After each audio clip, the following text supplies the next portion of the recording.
নমস্কার বন্ধুরা, বাংলার স্বাদে আপনাদের সবাইকে স্বাগত। বেশ কয়েকদিন আগেই চলে গেছে নববর্ষ, তবে বিভিন্ন কারণের জন্য নববর্ষের আগে সেই সংক্রান্ত কোনো রেসিপি আমার পোস্ট করা হয়নি। তবে নববর্ষে টুকটাক কিছু ভালো মন্দ খাওয়া তো হয়েই থাকে, আর সেই দিন আমি বানিয়েছিলাম কাসুন্দি কাতলা। ভাবলাম নববর্ষ চলে গেলেও রেসিপিগুলো এখন এক এক করে আপনাদের সঙ্গে শেয়ার করা যাক। এই রেসিপিটা কিন্তু গরম ভাতের সাথে খেতে দুর্দান্ত লাগে। চলুন তাহলে শুরু করা যাক আমার আজকের এই ভিডিওটি। এখানে আমি কাতলা মাছ নিয়ে নিয়েছি এই রেসিপির জন্য মোট 5 পিস। আমি এখানে গাদা পেটি সমেত মাছ নিয়েছি, আপনারা চাইলে কিন্তু শুধু পেটির পিস দিয়েও রান্নাটা করতে পারেন। মাছটাকে পরিষ্কার করে ধুয়ে জল ঝরিয়ে একটা প্লেটে নিয়ে নিয়েছি। আর তবে এটা খেয়াল রাখবেন যে এই রেসিপির জন্য নেওয়া মাছগুলো যেন একটু ফ্রেশ হয়। এবার এর মধ্যে আমি 1 চা চামচ লবণ আর হাফ চা চামচ হলুদ গুঁড়ো দিয়ে খুব ভালো করে মাছের গায়ে মাখিয়ে 10 মিনিট মতন রেখে দেব। হলুদটা আমি এখানে একটু কম করেই ব্যবহার করেছি। মাছগুলো ম্যারিনেট হতে থাকুক, ততক্ষণে একটা মশলা বানিয়ে নেব। সেজন্য একটা মিক্সির জারের মধ্যে দুটো ছোট সাইজের ডুমো করে কেটে নেওয়া পেঁয়াজ, 4-5টা কাঁচা লঙ্কা নিয়ে নিয়েছি। ঝালটা নিজেদের পছন্দ অনুযায়ী ব্যবহার করবেন। একটা ছোট সাইজের ডুমো করে কেটে নেওয়া টমেটো আর 1 চা চামচ পরিমাণে আদা বাটা দিয়েছি। আপনারা আদা কুচিও দিতে পারেন এর মধ্যে, তবে আমার কাছে যেহেতু রেগুলারের আদা বাটা থাকে তাই সেখান থেকে 1 চামচ নিয়ে নিয়েছি। সামান্য জল দিয়ে মশলাটার একটা পেস্ট বানিয়ে নিয়ে এটাকে সাইডে রেখে দিলাম। এবার মাছগুলো ভাজতে হবে 10 মিনিট পর। সেই জন্য একটা কড়াই ভালো করে গরম করে তাতে বেশ কিছুটা পরিমাণে সর্ষের তেল দিয়ে সর্ষের তেলটাকেও ভালো করে গরম করে কড়াইয়ের চারিধারে মাখিয়ে নিয়েছি।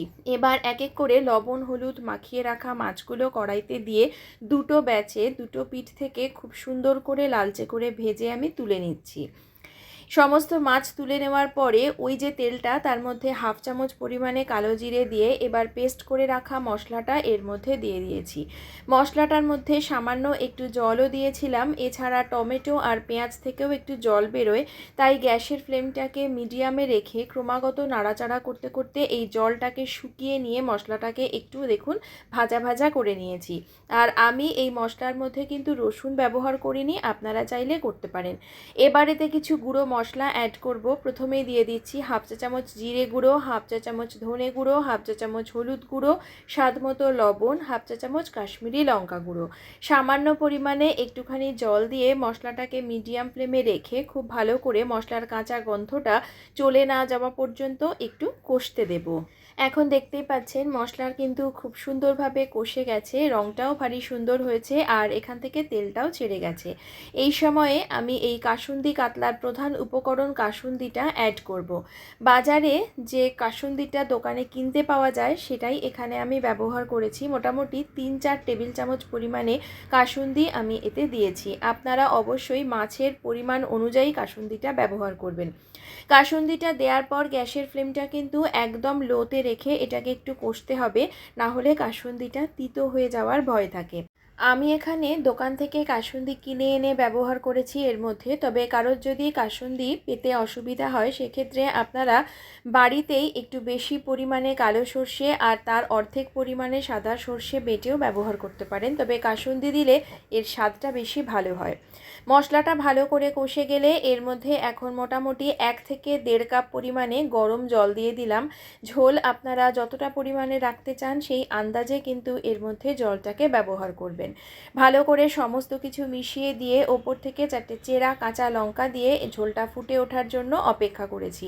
ঝোলটা ফুটে উঠলেই এবার ভেজে রাখা মাছগুলো এক এক করে এর মধ্যে দিয়ে হালকা হাতে নেড়ে চেড়ে সমস্ত কিছু মিশিয়ে এবার গ্যাসের ফ্লেমটাকে মিডিয়ামে রেখে এটাকে ঢাকা দিয়ে রাখবো যতক্ষণে না মাছটা ঝোলের সাথে খুব ভালো করে মজে যাচ্ছে। মোটামুটি 7-8 মিনিট পর ঢাকনাটা তুলে নিলাম। মাছটা কিন্তু এখন গ্রেভির সাথে খুব ভালো করে মজে গেছে আর রঙটাও কিন্তু এর ভারী সুন্দর হয়েছে। আপনারা এই পর্যায়ে আপনাদের টেস্ট অনুযায়ী লবণ আর ঝালটা একটু চেক করে নেবেন।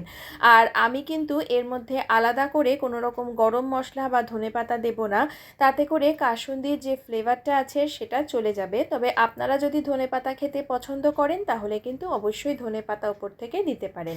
কাসুন্দি কাতলা আমার আমাদের একদম তৈরি হয়ে গেছে। গ্যাস অফ করে এটাকে ঢাকা দিয়ে স্ট্যান্ডিং টাইমে রেখে তারপর গরম ভাতের সাথে পরিবেশন করব।